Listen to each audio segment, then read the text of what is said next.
Praise the Lord. आज आपण पाहतो की अनेक लोक आर्थिक समस्येमुळे आत्महत्या करत आहेत. आत्महत्येचं घटस्फोटाचं एक प्रमुख कारण कर्ज किंवा आर्थिक अडचण. आणि ह्यामुळे आजचा जो विषय आपण पाहणार आहोत, कर्जमुक्ती, की या कर्जमुक्तीबद्दल देवाच्या वचनात काही सांगितलेलं आहे का? कर्जमुक्तीबद्दल शास्त्र काय शिकवतं? देवाची इच्छा आहे का की आपण कर्जात राहावं, कर्जबाजारी राहावं, की कर्जमुक्त व्हावं? जर प्रभू येशू ख्रिस्त मुक्त करणारा आहे तर तो खरंच कर्जातूनही मुक्त करतो का, की फक्त सैतानाच्या बंधनातून मुक्त करतो? आणि म्हणून हे आज आपण त्याच्या वचनातून पाहणार आहोत. आणि ही सिरीज, ह्या संदेश मालिकेचं नाव आहे की देवाने तुमच्यासाठी एक समृद्धीचं स्थळ नेमलेलं आहे. आणि आजच्या संदेशाचा शीर्षक आहे कर्जमुक्ती किंवा डेट कॅन्सलेशन. किती जणांची इच्छा आहे की कर्जातून मुक्त व्हावा? प्रभू येशू मुक्त करणारा आहे. तो मुक्त करतो, नाही तर मुक्त ठेवतो. देवाची इच्छा आहे की आपण मुक्त व्हावं आणि मुक्त राहावं. आणि त्याच्या वचनामध्ये आपण पाहतो इतिहासात, जुन्या करारात, नव्या करारात कशा रीतीने देवाने त्याच्या लोकांना जे कर्जात होते कसं मुक्त केलं. याचे काही उदाहरण आपण पाहू, म्हणजे आपल्याला कळेल की खरंच देवाची इच्छा आहे की आपण कर्जातून मुक्त व्हावा. त्याच्या अगोदर एक वचन आहे, अनुवादाचं पुस्तक, याचा 28वा अध्याय, ड्यूटरॉनॉमी 28 वर्स 12, वचन 12. या ठिकाणी ज्यावेळेस परमेश्वराने त्याच्या लोकांना, इस्रायल लोकांना आशीर्वाद देण्याचे कबूल केले की कोणते कोणते आशीर्वाद देईन, त्या आशीर्वादांच्या यादीमध्ये एक आशीर्वाद हा आपल्याला आढळतो. अनुवाद 28 आणि 12. इथं असं म्हटलेलं आहे, अनुवाद याचा 28वा वचन, 28वा अध्याय आणि 12वं वचन, ड्यूटरॉनॉमी 28:12.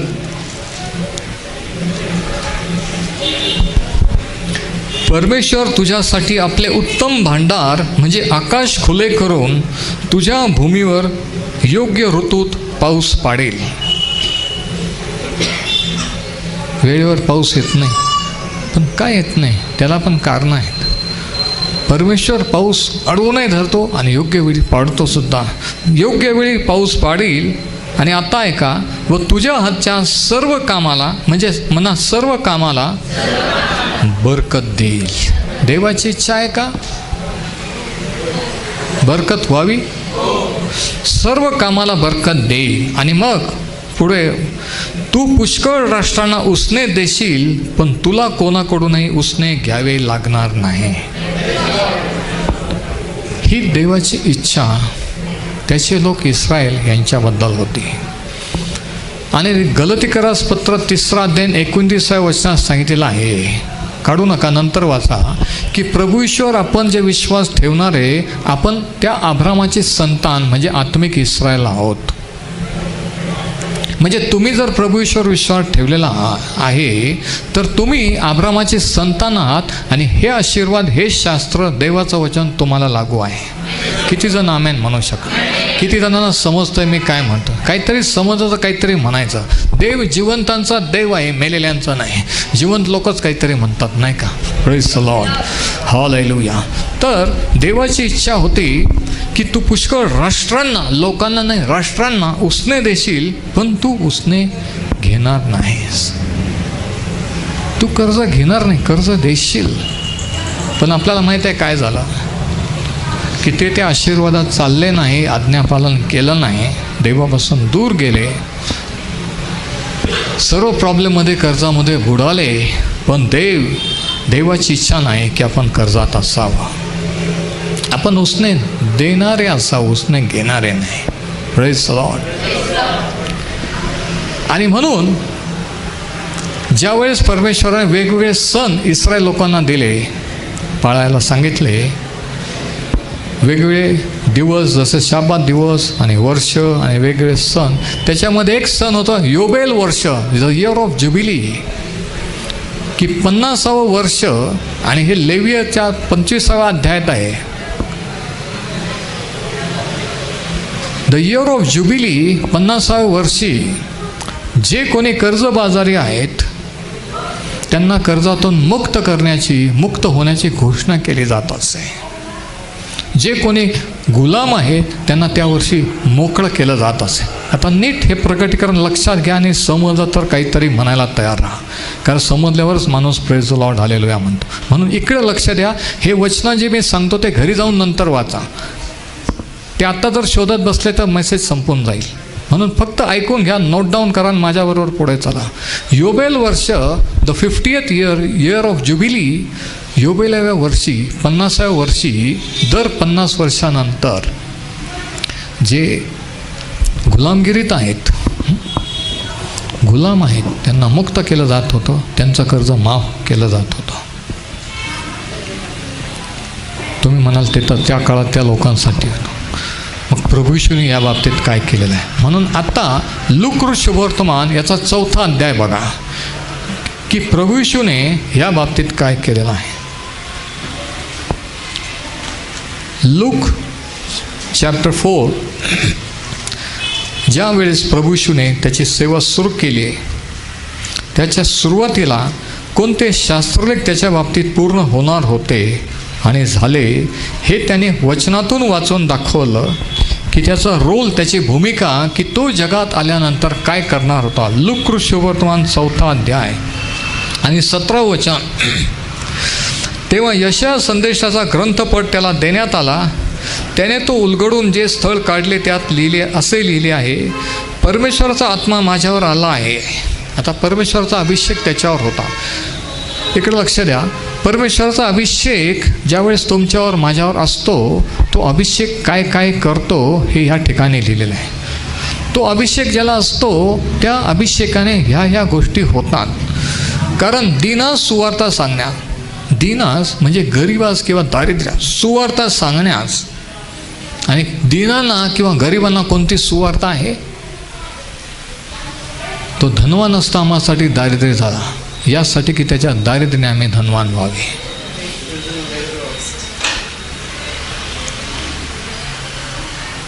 ज्यांना आर्थिक अडचण आहे, ज्यांना संध्याकाळचं उद्याचं पडलेलं आहे, त्यांना जर आपण सांगितलं की आज जर तुम्ही मरण पावले तर स्वर्गात जाल, ते एवढं विशेष नाही वाटणार. पण त्यांना जर सांगितलं की तुमची गरज देव पूर्ण करील, ती त्यांच्यासाठी आनंदाची सुवार्ता आहे.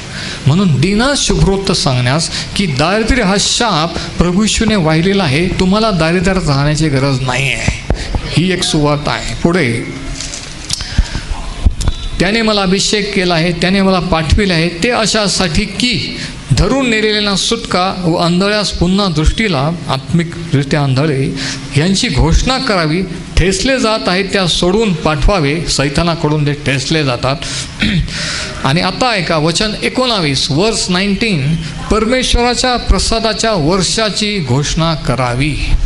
हे जे परमेश्वराच्या प्रसादाची वर्षाची घोषणा, हे वर्ष म्हणजे दुसरं तिसरं नसून योबेल वर्ष होतं, जे जुन्या काळात लेविया 25मध्ये ज्या दिवशी इस्रायल लोक गुलामगिरीतून, कर्जातून मुक्त झाल्याचं जाहीर केलं जात होतं, ज्यावेळेस त्यांना मोकळं केलं जात होतं, ते हे वर्ष होतं. Praise the Lord. म्हणजे प्रभू येशू ख्रिस्त कर्जाच्या बंधनातून मुक्त करायला आलेला आहे. नाही समजलं, नाही तर सगळं चर्च ओरडला असतो. Praise the Lord. महत्त्वाचा पॉईंट तुम्हाला कळलेला नाही आहे. तो म्हणतो की परमेश्वराच्या प्रसादाचे वर्ष विदित करायला मला पाठवलेलं आहे. तुम्ही ज्या गुलामगिरीत बंधनात आहात त्याच्यातून मुक्त करायला मला पाठवलेलं आहे. ही सुवार्ता आहे. हे जर खरं वाटत नसेल तर सुवार्ता पूर्ण कळलेली नाही आहे. म्हणून सुवार्ता इतकी चांगली की खरंच वाटत नाही, इतकी खरी आहे की खरंच वाटत नाही. असं कसं म्हणता ब्रदर नाही म्हणत, हे शास्त्रात लिहिलेलं आहे. म्हणून शास्त्र स्वतः वाचायचं असतं, दुसऱ्यांकडून उपदेश ऐकणं आणि स्वतः डोळे उघडून स्वतः पाहणं की खरंच शास्त्रात लिहिलेलं आहे का, हे महत्त्वाचं आहे. Praise the Lord.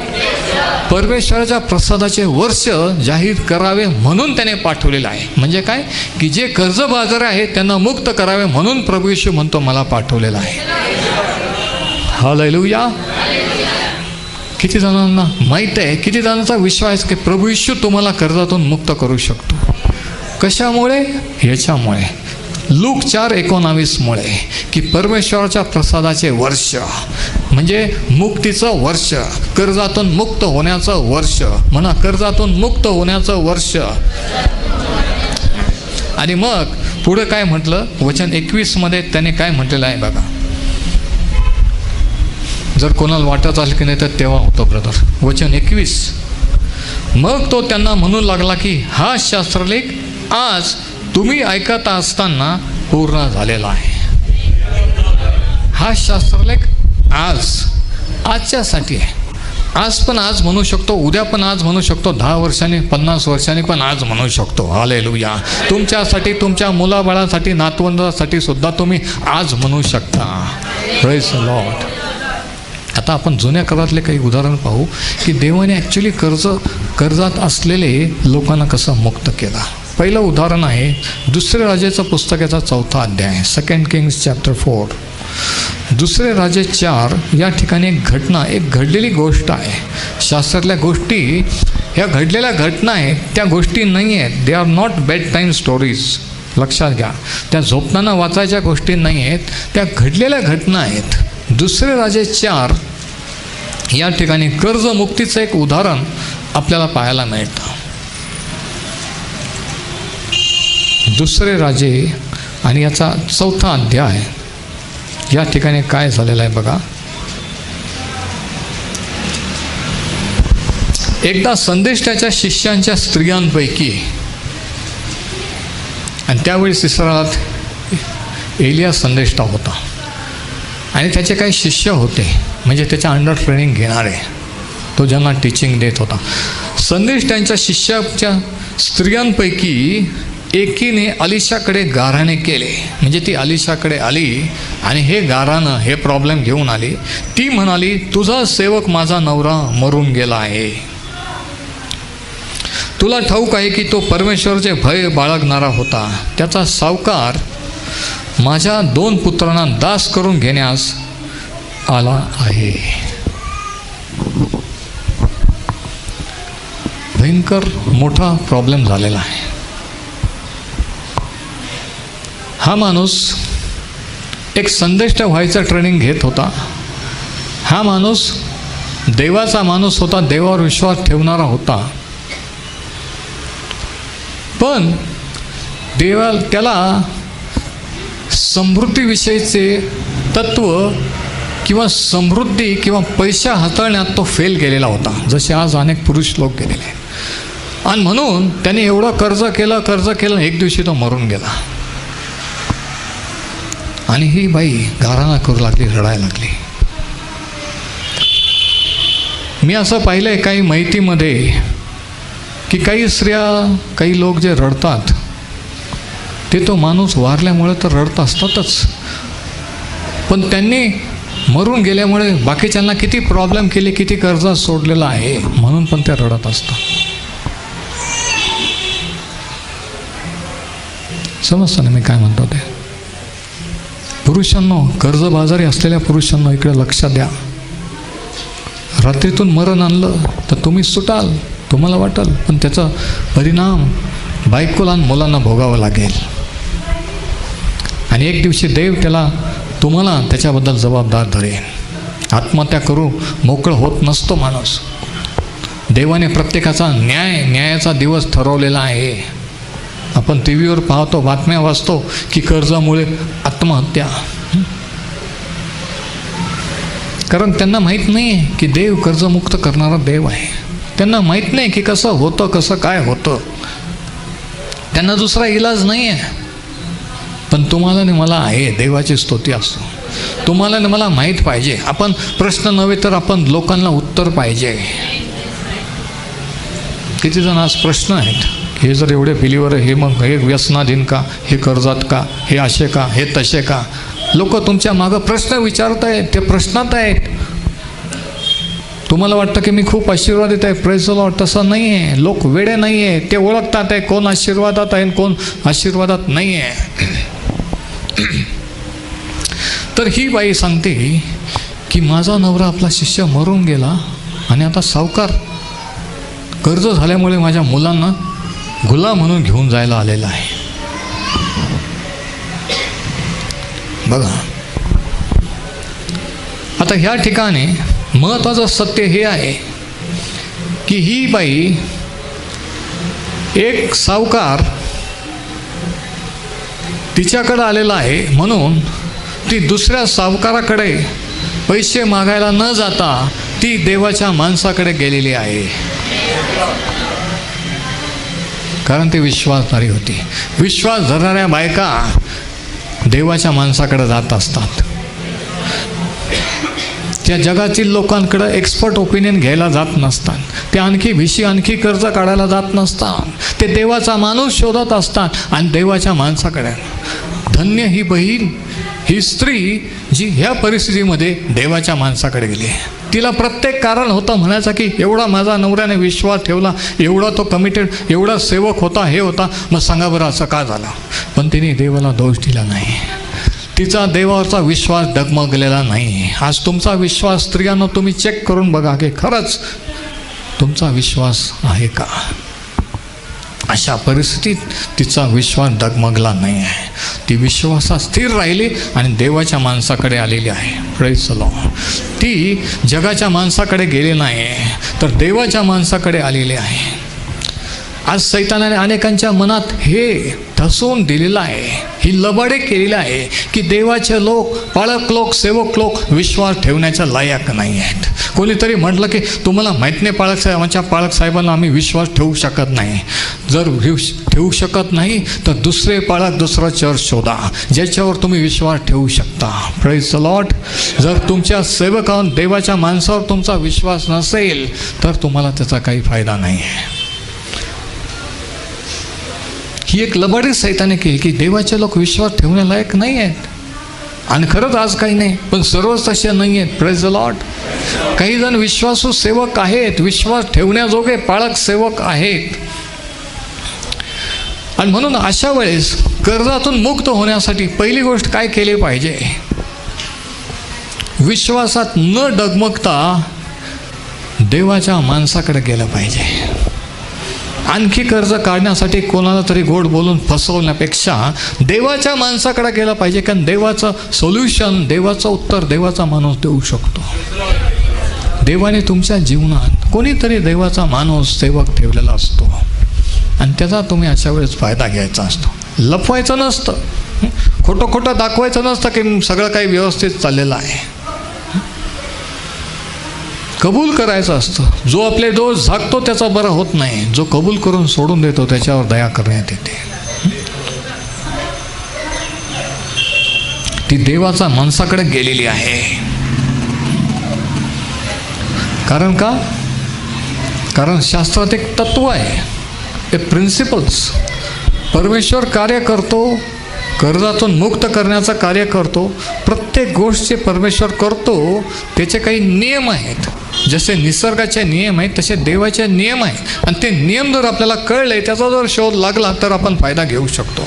मोबाईल याच्यावर चालतो, ज्याचे नियम माहीत नसल्यामुळे त्यावेळेस लोकांना मोबाईल माहीत नव्हता, पण त्या नियमांचा शोध लागला म्हणून मोबाईल तयार करून त्याचा फायदा घेतात. तसं देवाच्या वचनातल्या सत्याचं जर कळलं तर त्याचा फायदा आपण घेऊ शकतो.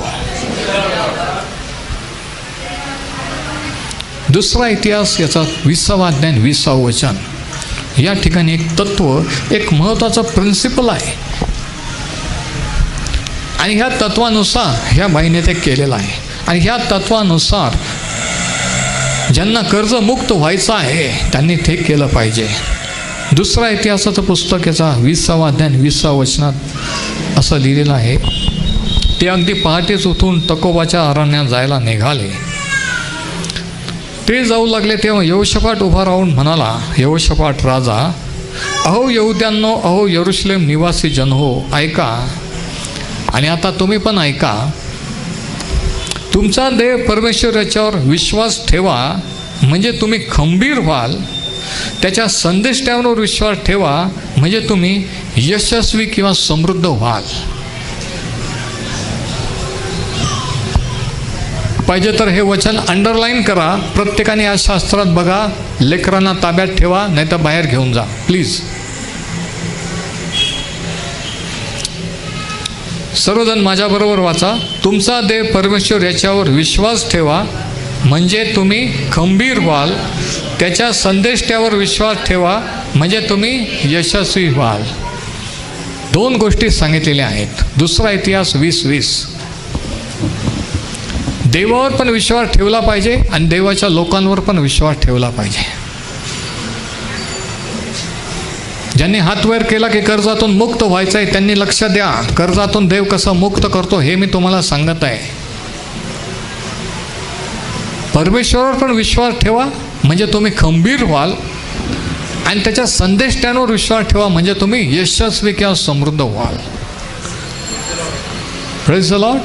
नाही पण आम्ही फक्त परमेश्वरावर विश्वास ठेवतो, आमचा कोणत्या पाळकावर विश्वास नाही आहे.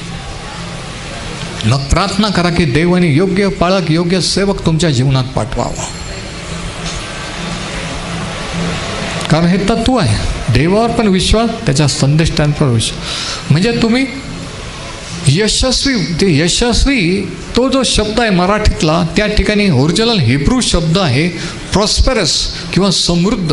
म्हणून असं वाचा म्हणजे तुम्ही समृद्ध व्हाल. संदेष्ट्यावर विश्वास ठेवा म्हणजे तुम्ही समृद्ध व्हाल.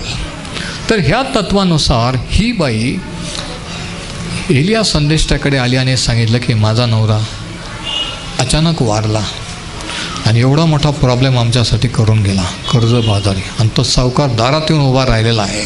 तो म्हणतो पैसे द्या नाही तर तुमचे मुलाबाळांना माझ्याबरोबर मुलीला पाठवा, मी गुलाम करून घेऊन जातो. आता काय करायचं.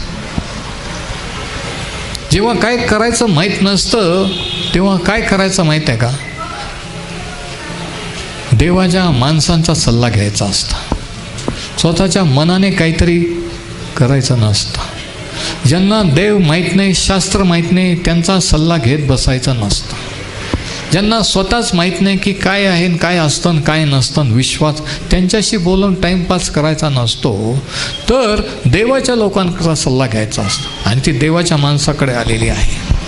तिच्यापुढे एक चॉईस होती, तिच्यापुढे एक निवड होती. ती जगाच्या माणसांकडे, लोकांकडे, बायकांकडे जाऊन मागून ते कर्ज हे करू शकली असते, अजून कर्ज वाढवू शकली असते. किंवा तिचा नवरा ज्याचा शिष्य होता त्याच्याकडे जाऊ शकत. आणि तिने ती निवड केलेली आहे. आणि म्हणून ती आशीर्वादित बाई होती. तिचं नाव जरी माहीत नाही, तिने योग्य ती निवड केली. ती दुसऱ्या तिसऱ्याकडे न जाता देवाच्या सेवकाकडे, संदेष्टाकडे, अलिशा संदेष्टाकडे गेलेली आहे. Praise the Lord. आणि मग पुढं काय झालं बघा. त्या संदेष्टाने काय केलं, कशा रीतीने तिचा प्रॉब्लेम सॉल्व्ह झालेला आहे. वचन 2 दुसरे राजे याचा 4था अध्याय, ती स्टोरी आपण पाहत आहोत. अलिशाने तिला विचारले, मी तुझ्यासाठी काय करू हे मला सांग. तो मदत करायला तयार होता. त्याला माहीत होतं की ह्याही परिस्थितीत देवाजवळ उत्तर आहे. प्रत्येक परिस्थितीत, प्रत्येक प्रॉब्लेमवर देवाजवळ उत्तर असतं. म्हणून तो म्हणतो की मी काय करू हे मला सांग, कशा रीतीने मी मदत करू. आणि तो म्हणतो किती पैसे आहेत. आणि ती काय सांगते बघा. कारण जे काही होणार असतं, होणार होतं, ते तिच्याजवळ जे होतं त्याच्यातून झालेलं आहे. आणि ती म्हणते, एक घडा तेलाशिवाय आपल्या दासीच्या घरात काही एक नाही. तो तिला म्हणाला, तू जा आणि बाहेरून आपल्या शेजाऱ्यांकडून बरीचशी रिकामी भांडी आणून माग. मग आपल्या पुत्रांना आत जाऊन दार बंद कराव्यास लाव आणि ते सर्व भांड्यात तेल ओत आणि भांडे भरले ते बाजूला ठेव. ती त्याच्यापासून गेली आणि आपल्या पुत्रांना आपल्या घरात जाऊन तिने दार बंद केले. ते तिच्याकडे भांडे आणीत व ती ते भरत जाई. पहिली गोष्ट, देवाच्या माणसाकडे गेली. कारण तिचा देवावरचा विश्वास डगमगला नाही. तिला माहीत होतं की ह्याही परिस्थितीत देवाजवळ उत्तर आहे. देवाच्या माणसाने तिला जे सांगितलं ते तिने केलं. म्हणजे दुसरी गोष्ट, आज्ञापालन, ओबिडियन्स. तिला सांगितलं की रिकामे भांडे मागून आण आणि तिने आणले. आणि मग सांगितलं की ते जे तुझ्याजवळ आहे ते त्याच्यात ओत. ती विचारू शकली असती की एवढंसं तेल आणि एवढ्या भांड्यामध्ये ओतून काही फायदा होईल का. ती तिचं डोकं लावू शकली असती, पण ज्यावेळेस देवाचा माणूस, ज्यावेळेस देव त्याच्या आत्म्याने उत्तर देत असतो, त्यावेळेस किती जणांना माहिती आहे की आपण आपलं डोकं लावायचं नसतं. आपण फक्त विश्वास ठेवायचा आणि हो म्हणायचं असतं. परमेश्वरासमोर आपली बुद्धी चालत नाही. त्याला आपलं शहाणपण दाखवायचं नाही की काय होतं, कसं नाही होत. तिने जे सांगितले ते तिला माहीत आहे की सांगणं ही अशक्य गोष्ट आहे. एवढे भांडे आणायचे आणि एकाच भांड्यात थोडंसं तेल कसं काय. पण आज्ञापालन, विश्वास आणि आज्ञापालन, कर्जमुक्तीसाठी काय आज्ञापालन. तिने तसं केले आणि काय झाले, सर्व भांडे भरल्यावर आपल्या पुत्रांना म्हणाली, वचन 6, मला आणखी भांडे आणून द्या. पहिलं भांडं भरलं, तिला वाटलं की अरे हे तेल संपून जाईल. दुसरं भरलं तरी तेल संपलं. तिसरं, आणि सगळे भांडे भरले तरी त्याच्यात तेल उरलेलं आहे. आणि ते म्हणते की अजून भांडे आणले अजून. आणि त्याने सांगितलं की आता अजून भांडे राहिलेले नाही आहे, सगळ्यांकडून मागून झालेले आहे. कशामुळे झालं? विश्वास, आणि विश्वासाने आज्ञापालन. बरेच जणांचा विश्वास आहे पण आज्ञापालन नाही आहे. विश्वासाने येतात, प्रार्थना करा ब्रदर, पण प्रार्थना करून जर सांगितलं तर ते त्यांना पटत नाही. ते म्हणतात नाही असं शक्य नाही. काही जण बोलून दाखवतात, काही जण करून दाखवतात की सांगितलेलं ऐकत नाही आहेत. पण हिने सांगितलेलं ऐकलं. म्हणून दुसरी गोष्ट, दुसरा पॉईंट, कर्जातून मुक्त होण्यासाठी काय, देवाच्या माणसाकडे जाणं, ऐकणं आणि ते सांगतात त्याप्रमाणे करणं.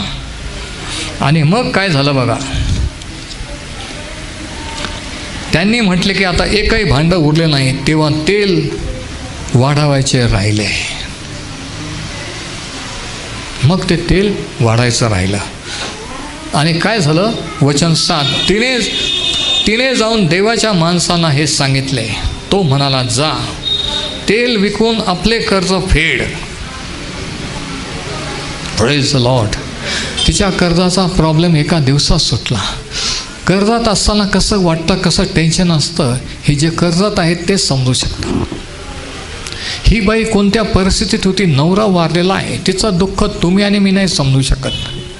पण किती आनंद, किती कृतज्ञता तिचे आले असाल. ती लगेच देवाच्या माणसाकडे गेली, सगळं काही सांगितलं. आणि त्याने काय सांगितलेलं आहे, तिने आनंदाने जाऊन सांगितलं की हे असं झालेलं आहे. त्याने सांगितलं की जा ते तेल विक आणि आपलं कर्ज फेड.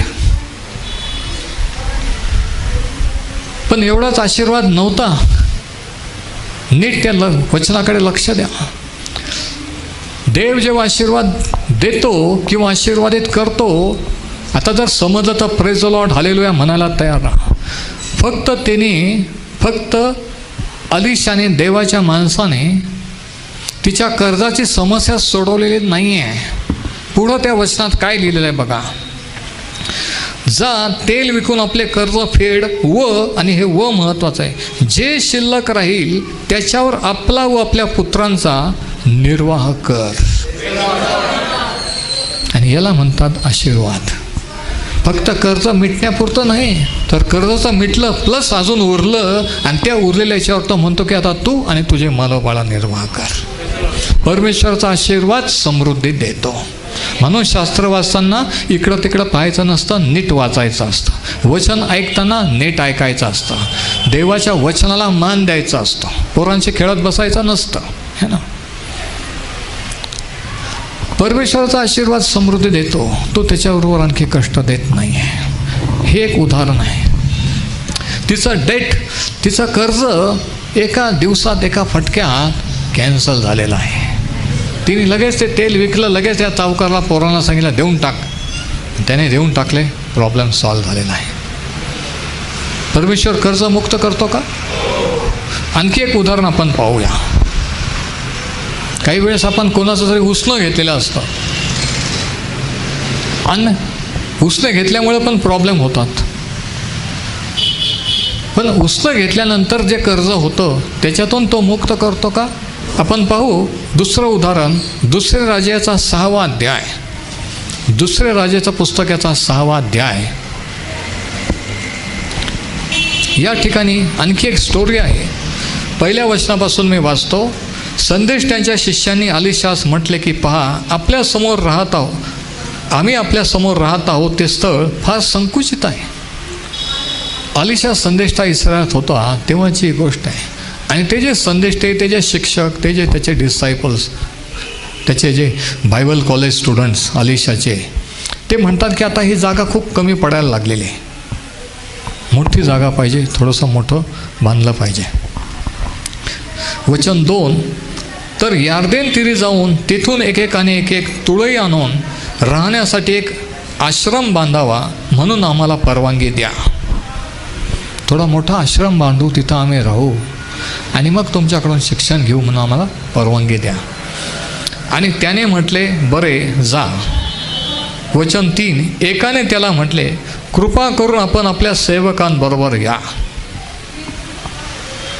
त्याने सांगितलं की आम्ही नदीवर जाऊन लाकडं तोडून आणतो आणि मग एक आश्रम बांधतो, परवानगी द्या. परवानगी दिली. पण त्याच्यातला एक जण होता ज्याला हे रहस्य माहीत होतं की देवाचा माणूस आपल्याबरोबर प्रत्येक कामात असला पाहिजे. आणि म्हणून कोणीतरी म्हटलं की आपण पण आमच्याबरोबर या.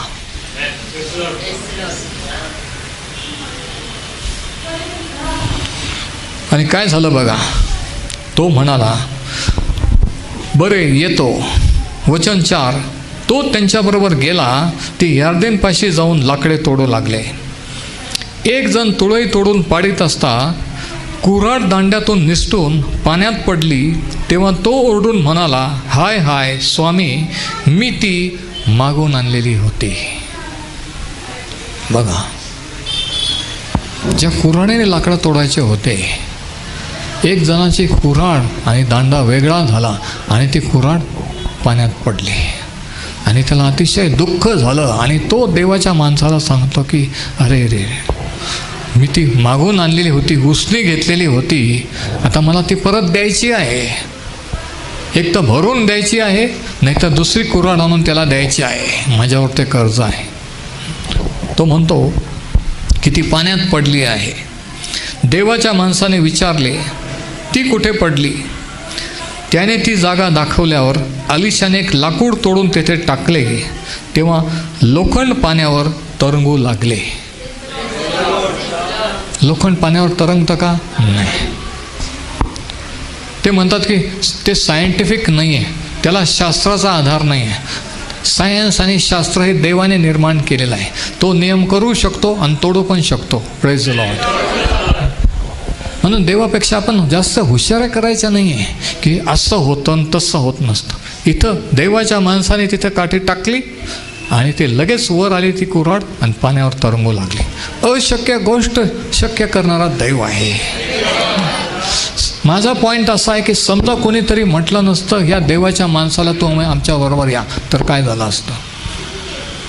कोणीतरी पळत गेलं असतं की पोहणाऱ्यांना बोलवा, खोल पाण्यात जा आणि ते शोधा, रात्रंदिवस पोलीस बोलवा, याला बोलवा, त्याला बोलवा, हे ना, आणि तरी सापडलं नसतं. पण देवाची स्तुती असो की कोणीतरी म्हटलं त्या देवाच्या माणसाला की आम्ही त्या नदीवर लाकडं तोडायला जात असताना तुम्ही आमच्याबरोबर या. देवाचा माणूस जर तुमच्याबरोबर असला तर कोणत्याही कामात, कोणत्याही परिस्थितीमध्ये जरी प्रॉब्लेम आले तरी त्याच्यावर सोल्युशन निघतं, तोडगा निघत असतो. ती कुऱ्हाड ओढ आली आणि तरंगू लागली. आणि काय झालं?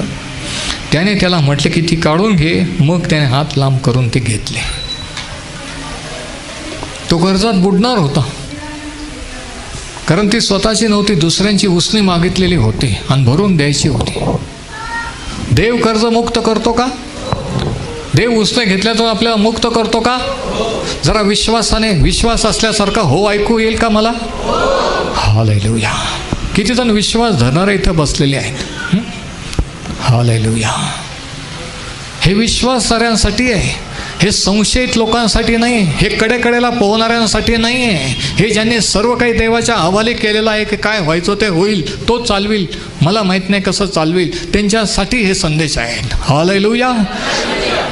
हे फक्त पॉश बसून ऐकायचं नाही की ब्रदर कसा संदेश देतात. हे उडी घेण्यासाठी आहे की विश्वासाची उडी टाकायची आणि मग बघायचं की देव कसं सहाय्य करतो, आणि मग छाती ठोकपणे सांगायचं की हे देवाने माझ्यासाठी केलेलं आहे. त्याला म्हणतात साक्ष. चर्चला कोणी येऊ शकतं, ज्याला लिहिता वाचतं तर कोणी बायबल वाचू शकतं, पण विश्वास ठेवून कृती करणं हे महत्त्वाचं आहे.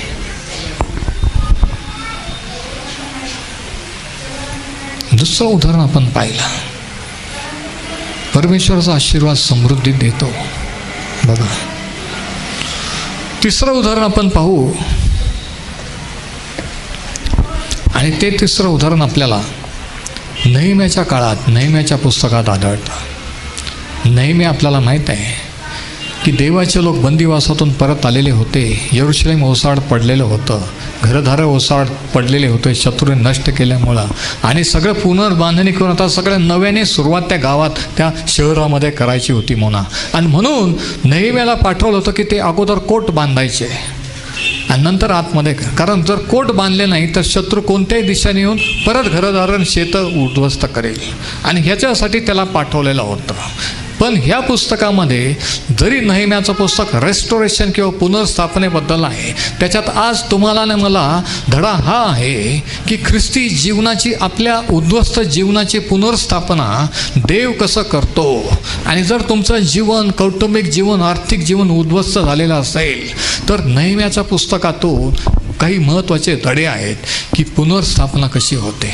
आणि ज्यावेळेस नेहम्या त्या ठिकाणी गेला पाहणी करायला, त्यावेळेस त्याला काय आढळलं बघा. नेहम्याचं पुस्तकाचा 5वा अध्याय, नेहम्या चॅप्टर 5. त्याला देवाच्या लोकांची काळजी होती. तो त्या काळातला देवाचा माणूस होता. प्रत्येक काळात देवाच्या लोकांसाठी देवाने त्याचा माणूस ठेवलेला असतो. तो तुम्ही शोधायचा असतो. परमेश्वरावर विश्वास ठेव म्हणजे तू खंबीर होशील. त्याच्या सेवकावर, संदेष्टावर विश्वास ठेव म्हणजे तू यशस्वी होशील. परमेश्वराच नाही, त्याच्या सेवकांवर, संदेष्टावर सुद्धा विश्वास ठेवायला पाहिजे. संदेष्टा देवाचा माणूससुद्धा कोणीतरी तुमच्या जीवनात पाहिजे. हालेलुया. आणि नेहम्या 5व्या अध्यायामध्ये ज्यावेळेस तो त्या ठिकाणी पाहणी करायला गेला, त्याला काय आढळलं बघा.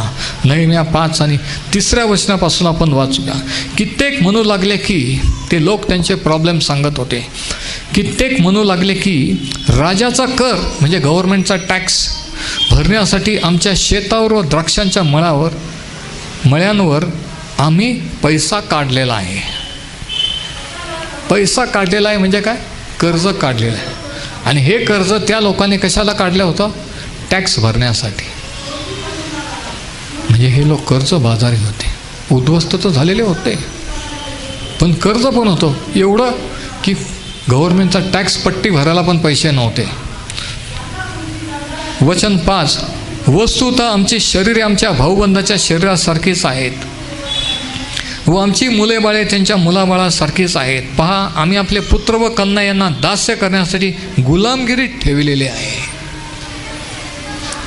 कर्जबाजारी झालो, परत द्यायला पैसे नाही म्हणून आमचे मुलं गुलामगिरीत आहेत. गुलाम म्हणून शत्रूच्या त्या लोकांच्या हाताखाली काम करत आहेत. आज किती जणांचे मुलं गुलामगिरीत आहेत. सैतानाने त्यांना व्यसनाच्या अधीन केलेलं आहे. त्यांना तुमच्यापासून, आईबाबापासून दूर केलेलं आहे. ते गुलामगिरीत आहेत, विचारत नाही आहेत. ही कंडिशन आहे. दास्य करण्यासाठी गुलामगिरीत ठेवली आहे. आमच्या काही कन्या दासी होऊन राहिल्या आहेत. त्यांना सोडवण्यासाठी आमच्यात काही ताकद राहिली नाही. म्हणजे आमच्याजवळ एवढे पैसेच नाही की पैसे भरून आम्ही त्यांना सोडवावं, कारण आमची शेते व द्राक्षमुळे दुसऱ्यांच्या हाती गेलेली आहेत. बघा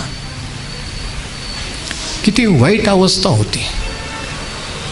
सगळं कर्ज, प्रॉब्लेम, मुलं गुलामगिरीत, टॅक्स भरायला, पट्टी भरायला पैसे नाही, कशालाच पैसे नाही, एकदम कर्ज बाजारी. आणि अशा स्थितीमध्ये देवाने त्याचा नेहम्या पाठवलेला आहे. इकडं लक्ष द्या. अशा स्थितीमध्ये देव कोणीतरी नेहम्या तुमच्या जीवनात पाठवत असतो. जर तुम्ही त्याचे निवडलेले आहात, जर तुम्ही खऱ्या विश्वासाने त्याच्यावर अवलंबून आहात, तर एक दिवशी देव त्याचा माणूस तुमच्या जीवनात पाठवत असतो. पण त्याचा ऐकायचा का नाही हे तुमच्यावर असतं. आणि ज्यावेळेस नेहम्या त्या ठिकाणी आला, ज्यावेळेस लोकांनी हे प्रॉब्लेम सांगितले, नेहम्याने काय केलं, त्याची रिॲक्शन काय होती? पुढच्या वचनात बघा, 6वं वचन, नेहम्या 5 आणि वचन 6. ही त्यांची भाषणे व ओरड ऐकून मला क्रोध आला. नेहम्या म्हणतो, हे सगळं देवाच्या लोकांचं ऐकून मला अतिशय क्रोध आला, संताप आला. He got mad. देवाच्या निवडले लोक इतक्या खालच्या लेवलला जाऊ शकतात, इतक्या दारिद्र्यात, इतक्या गुलामगिरीत जाऊ शकतात. की घरपट्टी टॅक्स भरायला पैसे नाही, स्वतःचे मुलं गुलाम म्हणून त्यांना सोडवायला पैसे नाही. एवढी खालची लेवल कशामुळं?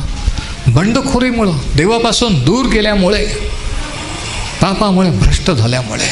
आणि तो म्हणतो, हे ऐकून मला संताप आला, त्याला अतिशय क्रोध आला. कारण का? कारण कर्जातून मुक्त व्हावं ही देवाची इच्छा आहे. कारण त्याला माहीत होतं की परमेश्वराने मोशेच्या द्वारे सांगितलं, जे वचन आपण वाचलं की तू उसने घेशील पण उसने देणार नाही आहे. आणि हे वचन देवाच्या लोकांनी, इस्रायल लोकांनी मोडलेलं आहे. आणि म्हणून त्याला अतिशय वाईट वाटलं, अतिशय राग आला. जेव्हा राग, संताप येतो की ही देवाची इच्छा नाही आहे, तिथून काहीतरी हालचाली सुरू होतात. जेव्हा तुम्हाला संताप येणार नाही, जेव्हा तुम्हाला मनस्ताप होणार नाही की ही देवाची लेवल नाही आहे, तोपर्यंत तुम्ही तिथेच थंड बसून राहाल. नेहमीला संताप आलेला आहे की काय लेवल कुठं पाहिजे आणि आज कुठं आहेत. स्वतःची अवस्था बघा, स्वतःची आर्थिक अवस्था बघा, स्वतःच्या कर्जाची आर्थिक परिस्थिती बघा आणि विचार करा, खरंच तुम्हाला ते पाहून संताप येतो का? खरंच तुम्हाला वाटतं का की ही देवाची इच्छा नाही आहे? मी दारिद्र्य रेषेच्या खाली जगतो आहे. देवाला काय वाटत असेल? ज्याने त्याचा जीव दिला, रक्त सांडलं, त्याला काय वाटत असेल की पृथ्वीवर माझा साक्ष म्हणून माझी बदनामी करतोय, माझं साक्ष म्हणून गौरव करण्याच्या ऐवजी लोक त्याला हसतात, तिला हसतात आहे. नेहमी म्हणतो मला संताप आला. आणि मग त्याने काय केलं बघा, पुढे जर आपण वाचला 7व्या वचनामध्ये, मग मी आपल्या मनात विचार करून सरदार व शास्त्री यांच्याशी वाद करून म्हणालो, तुम्ही आपल्या बांधवांकडून वाढीदिडी घेता, इंटरेस्टने पैसे घेता, वाढीदिडी करू नये, इंटरेस्टने पैसे घेऊ नये, हे देवाच्या वचनात सांगितलेलं आहे. तो म्हणतो वाढीदिडी घेता.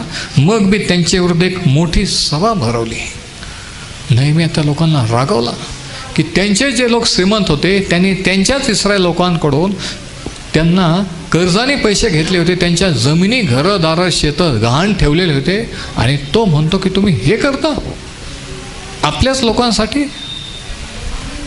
पुढं तो काय म्हणतो बघा, वचन 9, मी आणखी म्हणालो, तुम्ही जे करीत आहात ते ठीक नव्हे. आपले शत्रू जे विदेशी लोक, त्यांच्यामध्ये आपली अपकीर्ती होत आहे, म्हणून तुम्ही आपले देवाचे भय धरून चालू नये काय? तसेच मी माझे बांधव व माझे सेवक असे आम्ही त्यांना पैसे व धान्य वाढीदिडीने देतो. आपण हा वाढीदिडीचा व्यवहार सोडला पाहिजे. कर्जातून मुक्त व्हायचं आहे ना, वाढीदिडी, कुठेही पैसे गुंतवणं हे महत्त्वाचं आहे. नुसती प्रार्थना करून नाही, नुसतं शास्त्र वाचून चर्च लावून नाही. तो म्हणतो हे सोडून दिलं पाहिजे, लगेच स्टॉप, आजपासूनच बंद केलं पाहिजे. कोण आजपासून बंद करायला तयार आहे? तो म्हणतो की हा व्यवहार सोडला पाहिजे. तर आजच्या आज कसेही करून त्यांची शेते, त्यांचे द्राक्षमळे, त्यांचे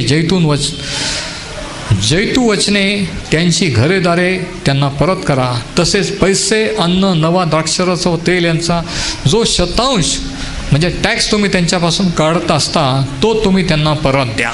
नेहमी रागवला. त्याने सांगितलं की जे काही तुम्ही घेतलं त्याचं परत द्या. कर्जातून मुक्त होण्यासाठी काय करायला पाहिजे? जे ज्याचं घेतलेलं आहे, जे चुकीचं आहे, द्यायला पाहिजे, पण दिलेलं नाही ते परत द्यायला पाहिजे असतं. आपला विषय काय चाललेला आहे? कर्जमुक्ती. परमेश्वर कशी करतो आणि आपण काय केलं पाहिजे? शास्त्रात एक वचन आहे, दुर्जन उसने घेतो ते परत देत नाही. परत कोण देत नाही? जो दुर्जन आहे तो. आणि आपल्याला हा अनुभव आला आहे की काही लोकांना मागितल्याशिवाय ते पैसे परत देतच नाही. म्हणून दुर्जन उसने घेतो पण परत देत नाही. पैशाबद्दल शास्त्र किती सांगत आहे हे जर आपल्याला माहीत असतं तर कशाला आपण उलाढाल्या, भानगडी, घोटाळे लोक करतील? कशाला माणसं पिऊन येतील, व्यसनाधीन राहतील आणि टाईमपास करतील आणि वाढीदिडी करतील? ते आशीर्वादात चालतील. त्यांच्या मुलाबाळाला टेन्शनमध्ये मरून गेले तरी त्यांच्या बायका येऊन देवाच्या माणसाला सांगणार नाही की माझा नवरा मरून गेला आणि त्याने प्रॉब्लेम केलेले आहे. देवाच्या माणसाच्या मरणाने गौरव झालं पाहिजे. हालेलुया. त्याच्या भक्तांचं मरण त्याच्या दृष्टीने मौल्यवान आहे.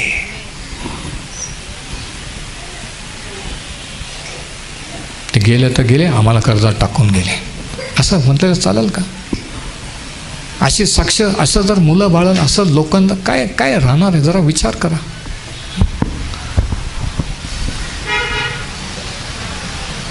सिरियस विषय, महत्त्वाचा विषय. कर्जमुक्ती, ह्याच्यामुळं व्यसन, ह्याच्यामुळं डिवोर्स, ह्याच्यामुळं सुइसाईड, ह्याच्यामुळं सर्व प्रॉब्लेम. याच्यावर काय उत्तर आहे? हे आहे. तो म्हणतो की ज्यांचं घेतलेलं आहे त्यांना ताबडतोब परत करा. आणि ते काय म्हटले बघा, हे लोक नेहमीला काय म्हटले बघा, वचन 12. तेव्हा ते म्हणाले, आम्ही त्यास ते परत देतो, आम्ही त्यांच्यापासून काही मागणार नाही. तू म्हणतोस त्याप्रमाणे आम्ही करतो. मग याचकांना बोलावून आणून आम्ही त्याप्रमाणे करू, अशी शपथ त्यांच्याकडून त्याने घेतली. ते लोक तयार झाले. देवाचा माणूस शब्द बोलला त्यावेळेस ते तयार झाले. ह्या समस्येतून सुटण्यासाठी देवाच्या माणसाने मध्यस्थी करून शब्द बोलणं, देवाचं मार्गदर्शन सांगणं हे महत्त्वाचं असतं. आणि त्याने सांगितलं तेव्हा ते तयार झाले. पण कोणीतरी म्हणेल हे तर जुन्या करात आहे ब्रदर, आपण तो नव्या करात. ते ठीक आहे, पण जुन्या करात झाला, आपण तो नव्या करात देव कर्ज मुक्त करतो का? आपण पाहू नव्या कराचं उदाहरण. मत्तेकृत शुभवर्तमान याचा 17वा अध्याय, मॅथ्यू 17. मत्तई 17 या ठिकाणी कशा रीतीने प्रभू येशूने कार्य केलं आणि अद्भुत रीतीने 24व्या वचनात असं लिहिलं आहे. नंतर ते कफरनाहूम आल्यावर मंदिर पट्टीचा रुपया, म्हणजे आपण म्हणू चर्च फंड त्या वेळातला, वसूल करणारे पेत्राकडे येऊन म्हणाले, चर्च फंड नाही म्हणता येणार, मंदिर पट्टीचा, कारण हा टॅक्स हे रोमन लोक घेत होते. कारण रोमन लोकांच्या गुलामगिरीत इस्रायल लोक, प्रभू येशू ख्रिस्त जगात असताना इस्रायलवर रोमची सत्ता होती. इस्रायल लोक स्वतंत्र नव्हते, रोमन गव्हर्नमेंटच्या अंडर होते. आणि काय झालं, ते म्हणतात की तुमचा गुरु मंदिराच्या पट्टीचा रुपया देत नाही काय, टॅक्स भरत नाही? त्यांनी विचारलं. त्याने म्हटले हो देतो. मग पेत्र घरात आल्यावर तो बोलण्याच्या अगोदर, आता इथं महत्त्वाचं प्रकटीकरण हे आहे, तो बोलण्याच्या अगोदर अंडरलाईन करा. कारण तो काय बोलणार होता हे प्रभू येशूला माहीत होता. आणि इकडे वर बघा, तो हे बोलणार होता की यहूदा जो चोर आहे, भ्रष्ट आहे, त्याच्याजवळ जी पैशाची बॅग होती त्याच्याकडून आपण पैसे घेऊ आणि आपण टॅक्स भरू. पण पेत्र हे सुचवण्याच्या अगोदर प्रभू येशू त्याला म्हणतो, प्रेज द लॉर्ड. म्हणजे देवाला माहीत नव्हता का तो ट्रेजरर होता, यहूदा जो ट्रेजरर भ्रष्ट आहे, माहीत होता. पण प्रभू येशूला या ठिकाणी पेत्राला हे दाखवून द्यायचं होतं की जरी तो चोर आहे, जरी तो आपल्याला ऑफरिंगचे देवाच्या कार्यासाठी लोक जे पैसे देतात तरी त्याचा घोटाळा करत आहे, तरीही देव आपली गरज अद्भुत रीतीने पुरवू शकतो. कोणी जरी तुम्हाला मला लुबाडलं, आपलं जे आहे तरी घेतलं तरी काही फरक पडत नाही, देव आपली गरज पुरवू शकतो. हालेलुया. हे प्रगटीकरण आहे. म्हणून तो बोलण्याच्या अगोदर तो म्हणाला की पृथ्वीवरील राजे जकात किंवा पट्टी कोणापासून घेतात, स्वतःच्या लोकांपासून की परक्यापासून? परक्यापासून असे म्हटल्यावर येशू त्याला म्हणाला, तर मुले मोकळी आहेत, मुलांनी नाही द्यायला पाहिजे नागरिकांनी, पण तरी ते घेतात आहे, म्हणजे लुबाडतात आहे. मग तो म्हणतो, तथापि आपण त्यांना अडखळू नये म्हणून, अडथळा आणू नये म्हणून तू जाऊन समुद्रात गळ टाक आणि पहिल्याने वर येईल तो मासा धरून त्याच्यात तोंड उघड, म्हणजे तुला 2 रुपयाचे नाणे सापडेल. ते घेऊन माझ्याबद्दल तुझ्याबद्दल त्यांना दे.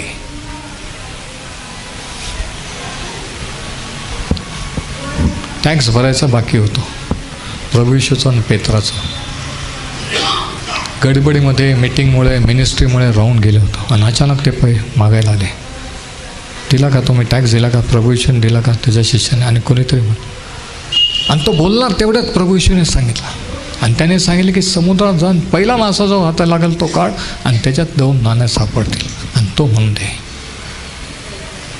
नव्या करात प्रभू येशू कर्जमुक्ती करतो का? गरजा पुरवतो का? तो अद्भुत, या ठिकाणी एक अद्भुत रीतीने त्याने गरज पुरवलेली आहे. वेळ पडली तर देव चमत्कार करील आणि तुमची गरज पूर्ण करील. फक्त तुमचा विश्वास पाहिजे की तो रोग बरे करतो, तोच गरजा पुरवणारा देव आहे.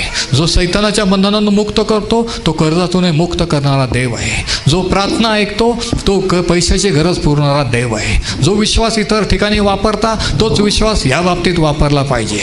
तर तुम्ही पाहाल की देव कशा रीतीने कर्जातून मुक्त करेल. आपण ह्या बाबतीत विश्वास वापरतच नाही आणि म्हणून आपण ह्या बाबतीत तुम्हाला माहीत आहे कसे आहोत, सांगायची गरज नाही आहे ना. आपण देवाच्या माणसाला सांगत पण नाही हा प्रॉब्लेम आहे. आपण हळूच कोणाकडून तरी पैसे उसने घेऊन येतो, अजून दुसरं कर्ज करतो आणि मग इथं गेल्यावर प्रॉब्लेम हाताबाहेर गेल्यावर मग आपण धामधूम करतो. पण ती पद्धत नाही आहे, ही पद्धत आहे. परमेश्वरावर विश्वास ठेव म्हणजे तू खंबीर होशील. त्याच्या सेवकावर संदेष्टावर विश्वास ठेव म्हणजे तू समृद्ध होशील. दुसरं उदाहरण नव्या करातलं फिलेमोनाचं पत्र. हे इतकं छोटंसं पत्र आहे. फिलेमोन नावाच्या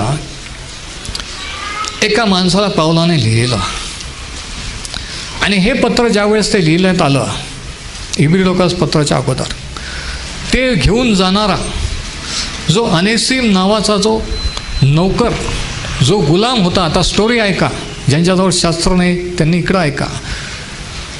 हे छोटंसं पत्र घेऊन जाणारा अनेसिम नावाचा तो नौकर, तो पळून गेलेला होता फिलेमोनाकडून. इकडे ऐका, त्या काळात पळून गेल्यानंतर जर तो चोर धरला गेला तर जेवढे दिवस तो पळून गेला तेवढे दिवस प्रत्येक दिवसाची रोजंदारी म्हणून तो दंड भरावा लागत होता. आणि हा अनेसिम पळून गेला. कालांतराने एक दिवशी योगायोग देवाची योजनेतून असं झाला की पाऊलाची मीटिंग कुठंतरी चालली होती, तो उपदेश करत होता आणि याने हळूच जाऊन त्या मीटिंगमध्ये बसला. देवाचं वचन ऐकलं, येशू ख्रिस्ताची सुवार्ता ऐकली. हा विधर्मी होता, विश्वास ठेवला आणि तो बिलीवर झाला. तो पाऊलाला भेटला. कालांतराने पाऊलाने त्याला फॉलोअप केला आणि नंतर ज्याच्याकडून पळून आलेला होता त्या फिलेमोनाकडे परत हे पत्र घेऊन पाठवत आहे.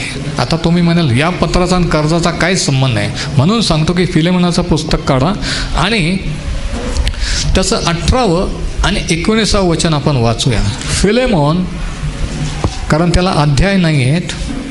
फिलेमोनाचं पत्र याचं वचन 18 आणि 19 आणि या ठिकाणी काय लिहिले बघा. पाऊल फिलेमोनाला अनेसिमबद्दल काय लिहितो आहे, कारण हे पत्र, ह्या पत्रावर त्याचं कर्जातून मुक्त होण्याचं भवितव्य अवलंबून होतो.